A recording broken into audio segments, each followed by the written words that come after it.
Hello friends, स्वागत है आपका एक बार फिर से आपके अपने लीगल चैनल सोच पर प्रहार में। दोस्तों, जो मैं आप लोगों के लिए यहाँ पे वीडियो लेकर के आता हूँ, इनमें से अधिकतर वो होते हैं जो घटनाएं कुछ लोगों के साथ घट रही होती हैं।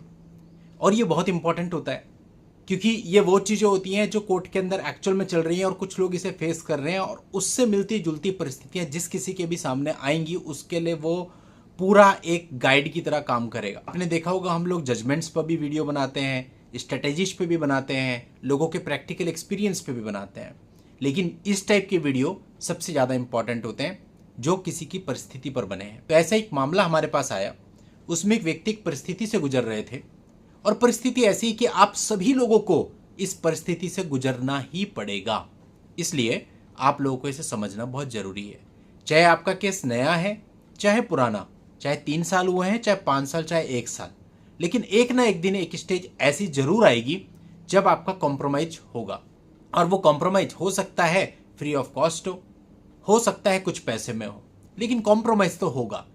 और जब कॉम्प्रोमाइज होगा तो आपके सामने सवाल आएगा कि आपको एक म्यूचुअल डाइवोर्स की पिटीशन जो फाइल करनी है वो कैसे फाइल करनी है। और इसके अंतर्गत एक बहुत इंपॉर्टेंट अहम चीज मैं आपको बताने वाला हूं जिसमें आप लोग गलती कर जाते हो और म्यूचुअल डाइवोर्स फेल होने की कंडीशन में आपको उसका खामियाजा भी भुगतना पड़ता है। अब दोस्तों देखिए, अधिकतर मामलों में ये होता है कि पत्नी आपका घर छोड़ करके चली गई, उस समय पे वो अपनी सारी ज्वेलरी, मैक्सिमम ज्वेलरी अधिकतर केसेज में अपने साथ लेकर के चली जाती है, और बाद में जब आपके ऊपर केस करती है तो आपकी स्टेटमेंट अधिकतर हर केस में यही होती है कि भाई जब ये गई थी तो अपना सब कुछ लेकर के चली गई। लेकिन जब आपका म्यूचुअल डाइवोर्स होता है उस समय पर लड़की कहती है कि नहीं, मेरी तो 4 चीजें आप ही के घर पे हैं, आप वो वापस करो तभी म्यूचुअल डाइवोर्स होगा। अब आप सोचते हो यार, मैं सिर्फ 4 आइटम्स के लिए जब सब कुछ निपट रहा है तो क्यों ना निपटाऊं। तो आप कहते हो कि ठीक है, चलो हम घर पे देख लेते हैं एक बार, और आप ढूंढते हैं और उसकी वो आइटम वहां पर मिल जाती है। अब जब वो आइटम वहां पे मिल जाती है, क्वेश्चन आता है कि इसे वापस कैसे करें।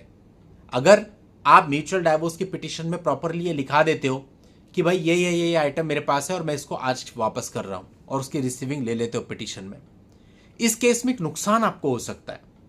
अगर किसी भी कारणवश आपका म्यूचुअल डाइवोर्स फेल होता है, मींस लड़की सेकंड मोशन पे अपेयर नहीं होती है, अपनी कंसेंट को वापस ले लेती है, तो वो इसी म्यूचुअल डाइवोर्स की सर्टिफाइड कॉपी अपने हर एक केस में यूज कर सकती है जहां आप ये बोल करके आ रहे हो कि पत्नी सारा का सारा सामान ले जा चुकी है, मेरे पास तो इसका कुछ भी नहीं है। वहां पर आपको वो झूठा साबित कर सकती है।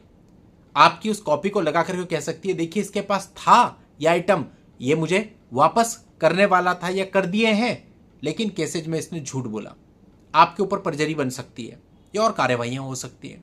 अब इस चीज से बचने के लिए क्या करें भाई, म्यूचुअल डाइवोर्स भी करना है, लेकिन ये भी बहुत इंपॉर्टेंट चीज है कि कल को फेलियर ऑफ म्यूचुअल डाइवोर्स के केस में हम फंस ना जाए।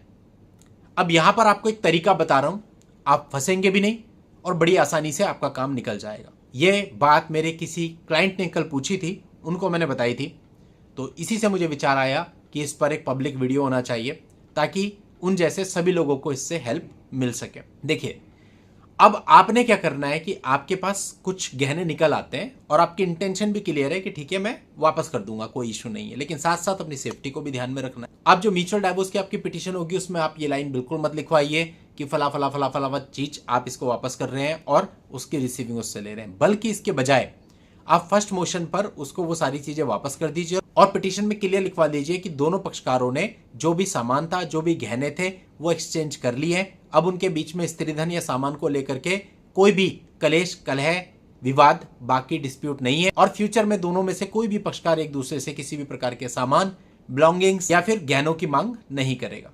अब देखिए, इसमें कहीं कुछ भी क्लियर नहीं आया, कब एक्सचेंज हुए ये भी नहीं पता, बस एक्सचेंज हो गए। अब वो तो सेपरेशन के टाइम भी हो सकते हैं, यानी कि आप पिटीशन में सिर्फ इतना लिख रहे हो कि भैया किसी भी तरह का कोई क्लेम शेष नहीं है, ना भविष्य में कोई पार्टी क्लेम करेगी। अब इसमें आपने उसको वापस भी कर दी है, वो फ्यूचर में क्लेम भी नहीं कर सकती, और अगर आपका म्यूचुअल डाइवोर्स फेल भी होता है उस केस में भी आपको किसी भी प्रकार का नुकसान नहीं होगा।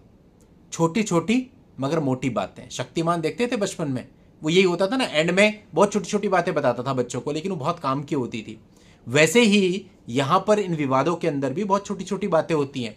एक छोटा सा पॉइंट आपका लाइफ सेवर बन सकता है, और एक छोटा सा पॉइंट आपकी लाइफ को डिस्ट्रॉय भी कर सकता है। इसलिए बहुत सावधानी से आपको चलना है और इस प्रकार के छोटे छोटे पॉइंट्स को नजरअंदाज नहीं करना है। उम्मीद करता हूं आपको पूरी बात समझ में आई होगी और आप अपने मामलों में इससे लाभ भी उठाएंगे। आज के इस वीडियो में इतना ही। नेक्स्ट वीडियो में नई जानकारी के साथ मैं आपसे फिर मिलता हूं। तब तक के लिए goodbye and thank you for watching. Take care.